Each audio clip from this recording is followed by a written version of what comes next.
हम सवाल फ्रेम कर देते हैं, जवाब देना ना देना हसन अय्यूब साहब की मर्जी है, वो मर्जी का जवाब देते हैं।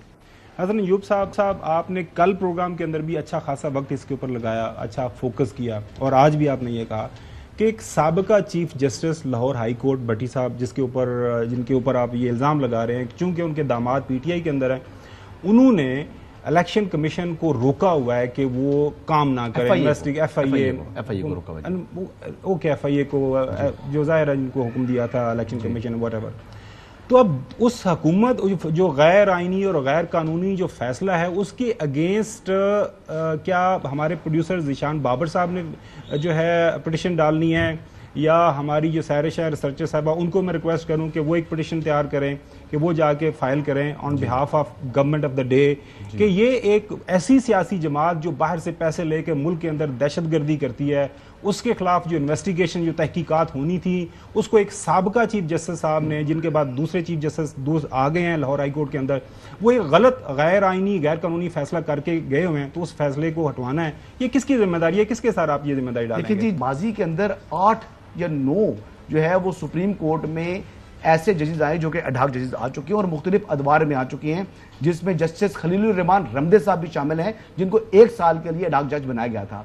अडाक जज जब बनता है, चाहे वो सीनियर क्यूनियर जज के ओहदे से रिटायर हो, जब वो बेंच में बैठता है तो वो जूनियर मोस्ट हो चुका होता है, तो वो सीनियरिटी किसी की आगे कंप्रोमाइज नहीं करते।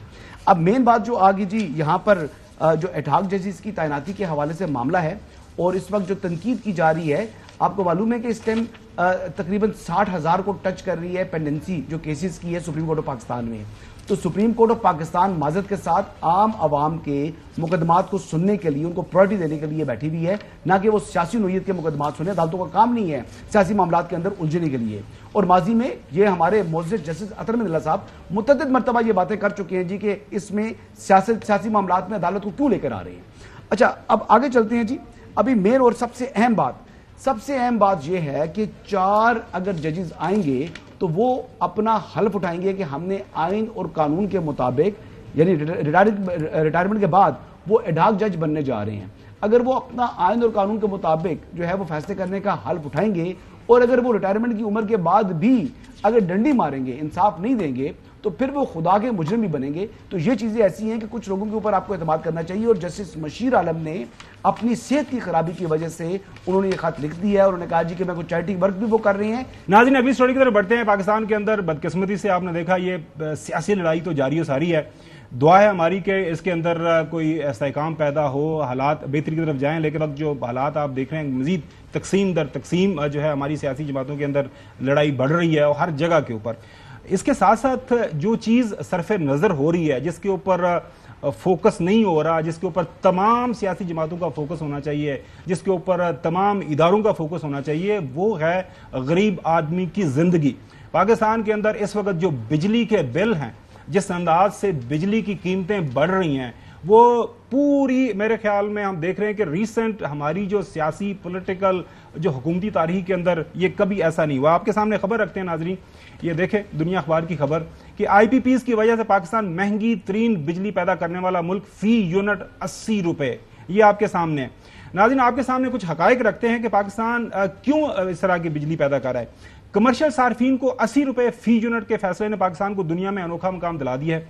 कारोबार करना मुश्किल तरीन सनतें बंदिश के करीब पहुंच चुकी हुई हैं, जो अवाम की मईशत सुकड़ रही है, जबकि पावर सेक्टर का गर्दशी कर्जा जो है इस वक्त जो फल फूल के 2300 अरब रुपए तक पहुंच चुका हुआ है। आईपीपीएस के साथ कैपेसिटी पेमेंट मुआहदे मुल्की बहरान महंगी बिजली का असल सबब है। ये मुआहदे नाजरीन 1954 में पीपल्स पार्टी की हुकूमत ने किए थे, 2002 के अंदर उस वक्त जो डिक्टेटरशिप आई थी, और 2015 में पाकिस्तान मुस्लिम लीग नून ने ये मुआहदे किए थे। पावर प्लांट से किए गए मुआहदे निज़ाम और अवाम के लिए दर्द सर हैं। बिजली खरीदें ना खरीदें, कीमत पावर प्लांट्स को अदा करनी ही करनी है, और वो भी डॉलर्स में। रुपए की कदर गिरने से, डॉलर का रेट बढ़ने से आईपीपीज के रेट भी बढ़ जाते हैं। नेपरा के मुताबिक आईपीपीज की औसतन 48% बिजली इस्तेमाल की जाती है और पैसे 100% के अदा किए जाते हैं। यूं आईपीपीज की पांचों घी और सर कढ़ाई में है। ये नुकता मैं नाज़रीन थोड़ा सा जरूर समझाऊंगा कि एक जो आईपीपी का जो बिजली पैदा कर रहा है, उसने बताया हुआ है कि जी मैं साल में या महीने में इतने 1000 यूनिट पैदा करूंगा। हुकूमत को जरूरत नहीं है या उतनी आप उनसे ले नहीं सकते। आप उनसे फर्ज करें वो 100 यूनिट पैदा कर रहे हैं या 100 यूनिट पैदा करने की कैपेसिटी है, आपको सिर्फ उनसे 40 चाहिए या 30 चाहिए, तो वो 30 दे देगा, लेकिन पैसे वो 100 यूनिट के लेगा, और लेगा भी डॉलर्स में। और सबसे ज्यादा कैपेसिटी पेमेंट 2015 के बाद किए गए कोयले से चलने वाले पावर प्लांट्स हैं नाजरीन, उनको दी जा रही है, जिसके लिए कोयला थर्कोल की बजाय डॉलर्स करके इंपोर्ट किया जा रहा है। नेपरा जो डॉक्यूमेंट्स हैं उनके मुताबिक ये आईपीपी मुआहदे के तहत रकम तो पूरी बटोरते हैं, जबकि इनकी पैदावारी सलाहियत हैरानकुन तौर पर कम है, जो अभी आपको मैंने बताया। और इस नाहली आंख बंद मुआहदों आईपीपीज के जो बहती गंगा के अंदर नजे गोतों का जुम्मेदार कौन है? आईपीपी जो मुआहदों का खमियाजा मुआहदे करने वालों की बजाय अवाम को क्यों भुगतना पड़ रहे हैं? सियासी हुकूमतों के पास मुआहदे करने और अवाम के लिए कैपेसिटी पेमेंट करने की कैपेसिटी तो है, मगर मुआहदों पर नजरसानी, बिजली की तरसील के निज़ाम में बेहतरी और बिजली चोरी रोकने की कैपेसिटी क्यों नहीं है? नकवी साहब, ये अहम सवाल है, इसके ऊपर आप अक्सर बात करते हैं, ये आपका पसंदीदा सब्जेक्ट भी है। हल कोई तजवीज कर दें, क्या करें सर, इससे कैसे निकले आईपीपी से? एक आर्टिकल 6 ये जो कैपेसिटी पेमेंट का जिन लोगों ने फैसला किया, बड़ी खूब बात की है, बड़ी खूबसूरत बात की पाकिस्तान को इसने जितना नुकसान दिया है आम आवाम को खास तौर पे, और महंगाई बढ़ने की एक सबसे बड़ी वजह यह है कि सिर्फ महंगाई ये गरीब के लिए नहीं बढ़ी, ये जो सनतकार हैं उनके लिए भी फिर बढ़ी। जब बिजली महंगी हुई तो जाहिर है उनको अपनी फैक्ट्रियां बंद करना पड़ी, उससे बेरोजगारी बढ़ी। ये सारे मसाइल जन्म ही इस चीज से लिए। बेशक नबी साहब, आपकी राय आ गई। ये जो बात सही फरमा रहे हैं कि आर्टिकल 6 जो हम लोगों पर लगाएं जिन्होंने ये काम किया, क्योंकि इससे पाकिस्तान की मैशियत और पाकिस्तान की जो आवाम है वो पिस के रह गई है।